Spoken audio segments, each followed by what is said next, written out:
যে আমি এত ভালোবাসা কখনোই কারো কাছ থেকে পাই নাই। আমার সম্পর্ক এর আগেও অন্য মানুষের সাথে ছিল। হাই এভরিওয়ান, আমি স্মৃতি।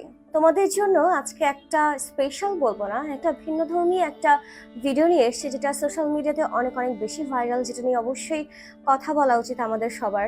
কারণ হচ্ছে মানে ভিডিওটা দেখে না মানে আমি আর থাকতে পারলাম না ভিডিওটা না করে বা এটা নিয়ে আর কথা না বলে। সো ফার্স্ট একটু ভিডিওটা দেখি, তারপর কথা বলি। এত ভালোবাসছে নেওয়াজ আমাকে, আমি সত্যি বলতেছি, আমি নেওয়াজকে পেয়ে এত খুশি ছিলাম যে আমি এত ভালোবাসা কখনোই কারো কাছ থেকে পাই নাই। আমার সম্পর্ক এর আগেও অন্য মানুষের সাথে ছিল। আমাকে কেউ এরকম ভালোবাসে নাই। এখন আমাকে যে ওর ব্যাপারে খারাপ কিছু বলতো আমি বিশ্বাস করতাম না, কিন্তু একদিন, দুই দিন, তিন দিন, আর কত যখন মানুষ প্রমাণ সহকারে আমাকে দিত, তখন আমি বিশ্বাস করাটা শুরু করছি। কি হবে বলেন, মানুষের সামনে এরকম ভালোবাসে কি হবে? উপরে যে আল্লাহ একজন আছে না, ওইটা কি ভুলে গেছেন? ভুলে গেছেন যে আল্লাহ সব দেখতে, সব জানে। একদিন যখন আল্লাহ ধরবে তখন কি করবেন? আপনার আমাকে ভালো না লাগতেই পারে, আপনি আমাকে সুন্দর মতো আমাকে বলে দিদি তোমাকে আমার আর ভালো লাগতেছে না, আমরা সেপারেট হয়ে যাই, বলতে পারতেন তো না? কেন এত অভিনয় করলেন? আমাকে না জানাই অন্য আরেকজনের সাথে কমিটমেন্টে গিয়ে অন্য আরেকজনকে বিয়ে করে ফেলতেছেন, আমাকে ছেড়ে দিচ্ছেন। মানে আচ্ছা আমি খারাপ, আমার মেয়ে পরকীয়া এই ওয়ার্ডটা আমাদের এই সমাজের মধ্যে অনেক অনেক বেশি পরিচিত। কারণ হচ্ছে পরকীয়া শব্দটার সাথে প্রত্যেকটা ফ্যামিলি হয়তো বা অতপ্রতভাবে জড়িত, পরোক্ষ বা প্রত্যক্ষভাবে যেভাবেই হোক না কেন। তো এই একটা সোশ্যাল মিডিয়াতে আমি দেখলাম যে ইনি যিনি আছেন আপুটা, তিনি হচ্ছেন তিথি। আমি যতটুকু তার ব্যাপারে আমি জানলাম, তো তার হাজবেন্ড তার সাথে চিট করেছে। তিনি পর্দা করেন, যেটা আপনারা দেখতেই পাচ্ছেন। প্লাস হচ্ছে একটা ছোট্ট একটা 3-4 মাসের একটা বেবি আছে। সো ভালোবাসার বিয়ে, খুব ধুমধাম করে বিয়ে ছিল।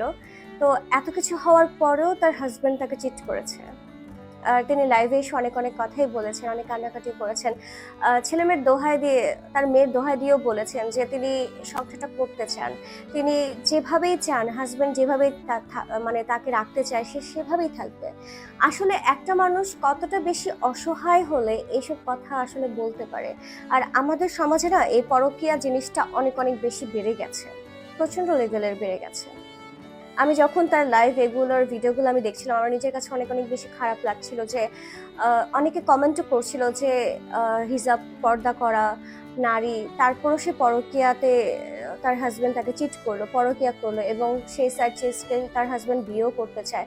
ইভেন সে ওপেনলি সবকিছু বলছে, যেটা তার মুখে থেকে আমরা শুনলাম। তো একটা জীবন কেন বারবার এমন নষ্ট হয়ে যায়? মানে এখানে বাচ্চাটাও আছে, এই আপুটাও আছেন। আর এত কিছু হওয়ার পরেও ভালোবাসা কেন কমে যায়? ছেলেদের ভালোবাসা কি আসলেই ক্ষণিকের? আসলেই তারা শখের নারীকে পাওয়ার পরেও তারা চিট করে, পরকীয়া করে বা সাইড চেক্স রাখে? কথাটা কি আসলে সত্যি? এই প্রশ্নটা আমার সকল ছেলেদের কাছেই থাকলো। একটা ভিডিও দেখি,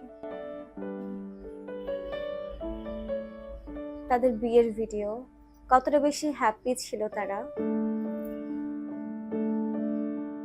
এরপরও সে সংসারটা টিকলো না, তার হাজবেন্ড চিট করলো।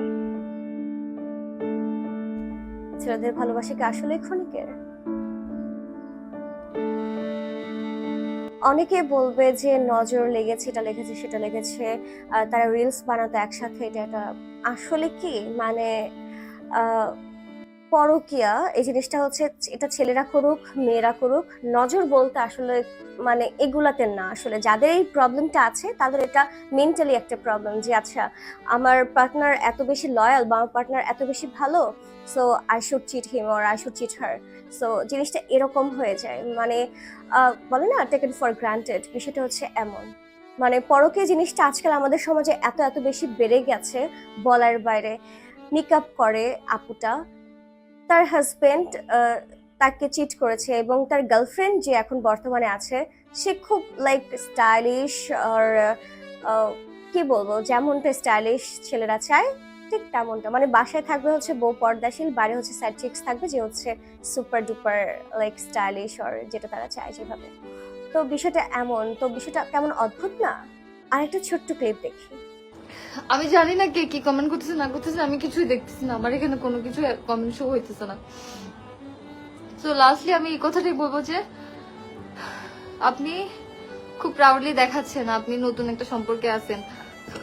আপনি বাচ্চাটা দেখি বাবা, একদম ছোট।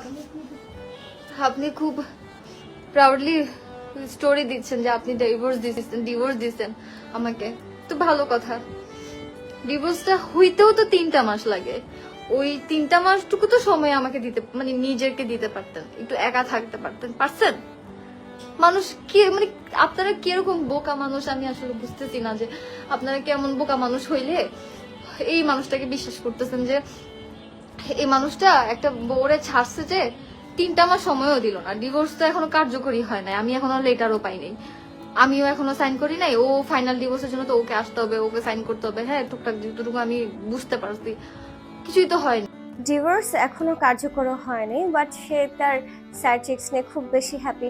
অনেকে বলে যে ছেলেরা পরকিয়া করলে সেটা নাকি নজর শো অফ করার কারণে এমন হয়েছে, আর মেয়েরা যদি পরকিয়া করে তাহলে কি কি বলা হয়, যে অভিনয় নারীর সেরারে, এসব ডায়লগ দেওয়া হয় তাদেরকে।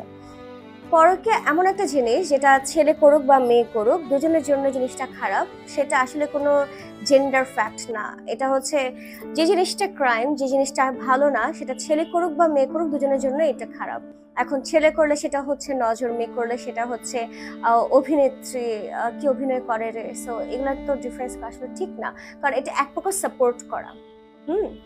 তো আজকে হয়তো বা আপনি একজনকে সাপোর্ট করবেন, কালকে দেখবেন আপনার পার্টনার আপনার সাথে চিট করছে, আরেকজনের সাথে পরকীয়া লিপ্ত হচ্ছে। সো ডে বাই ডে এই জিনিসগুলো এমন ভাবে একটার পর একটা জড়িয়ে যাচ্ছে, কারণ এটা না আসলে ডে বাই ডে এগুলো কমছে না, এগুলো বাড়ছে। কারণ কি, যে যাদের পার্টনার লয়াল হয় তাদের সাথে চিট বেশি হয়, চিটিং বেশি হয়, ইটস ট্রু। আর আপনি একটা জিনিস খেয়াল করলে দেখবেন যে অনেক ছেলেরা চায় যে আমার ওয়াইফটা হবে হচ্ছে লাইক পর্দাশীল হবে, ভালো হবে, এটা হবে সেটা হবে। এই আপুটা পর্দাশীল ছিল যতটুকু আমি তার ভিডিও দেখলাম বা তার আদার্স সব কন্টেন্ট দেখলাম। তারপরও তার হাজবেন্ড তাকে অনেক অনেক বেশি ভালোবেসেছে, সে বলেছেও যে তার হাজবেন্ড অনেক অনেক বেশি তাকে বেসেছিল। সো এখন আর সেই জিনিসটা নাই, কারণ তার হাজবেন্ড তাকে চিট করেছে, সে একটা অন্য একটা মেয়ের সাথে আছে রিলেশনে। তার কথা অনুযায়ী সেই মেয়েকে তিনি বিয়েও করবেন হয়তো। তো সবকিছু মিলিয়ে না জিনিসটা অদ্ভুত, অন্যরকম, যেটা পরকে জিনিসটা আসলে খুব খারাপ। আর আমি আসলে আপুকে কি বলবো, কিছু বলার নাই। শুধু এই একটা আপুর ঘটনাই না, এটা হচ্ছে আমাদের সমাজের একটা লাইক ছবি, যে প্রত্যেকটা ঘরে হয়তোবা জিনিসগুলো খুব কমন, হয়তোবা কেউ ক্যামেরার সামনে এসে বলছে, কেউ হয়তোবা ক্যামেরার সামনে এসে বলছে না। ফ্যাক্ট জাস্ট এতটুকুই, আর কিছুই না। সো যে যেমনই হোক না কেন, এই জিনিসটা আসলে কমানো উচিত, এই জিনিসটা আসলে করা উচিত না। তো ডিয়ার ভিউয়ার্স, পরকীয়া নিয়ে প্লাস এই আপুটাকে নিয়ে আপনাদের কি মন্তব্য অবশ্যই তা কমেন্টস করে জানাবেন। আর মানে পরকীয়াটা কেন ইদানিং বেড়ে গেছে, আপনার কি মনে হয় অবশ্যই তা জানাবেন। ভিডিওটি ভালো লেগে থাকলে লাইক, কমেন্ট আর শেয়ার করতে একদম ভুলবেন না। আমি স্মৃতি বিদায় নিচ্ছি, এখন দেখা হবে নেক্সট কোনো ভিডিওতে।